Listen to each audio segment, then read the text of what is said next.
BFF ni Catherine Bernardo na si Alora Sasem kinumpirma ang hiwalayan ni Daniel, Catherine. Kumakalat ngayon sa ilang mga social media platforms at mga entertainment news sites ang balitang may posibilidad umano na naghiwalay na sina Catherine Bernardo at Daniel Padilla.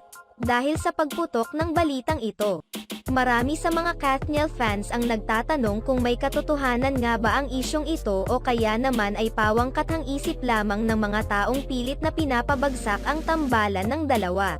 Samantala, may mga nakapansin naman na mahigit 2 buwan na umanong hindi nakikitang nagkakasama sina Catherine Bernardo at Daniel Padilla.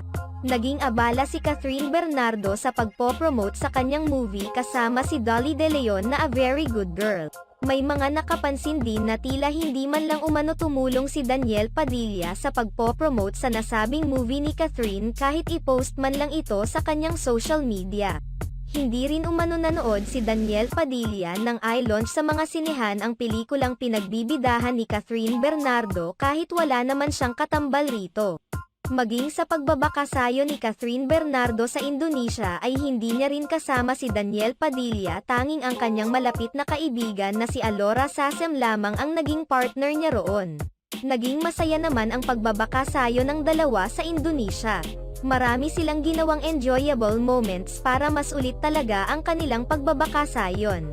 Labis na ikinabahala ng mga netizens ang hindi pagpunta ni Daniel Padilla sa Bali, Indonesia upang sundan ang pagbabakasayon ni Catherine. Hindi naman kasi lingid sa kaalaman ng lahat na palaging sinasamahan ni Daniel Padilla si Catherine Bernardo sa kanyang pagbabakasayon o di kaya ay palagi niyang sinusundan ang dalaga. Samantala sa isang TikTok post ni Alora Sasem, tila nagbigay ito ng pahiwatig patungkol sa estado ng relasyon ngayon ng Kathniel. Makikita sa TikTok video ng dalawa ang kanilang pagsayaw habang kumakain ng ice cream. Nag-ice cream siya, pero nung isang araw umiyak ka. Nakatulog ka na sa iyak mo ha.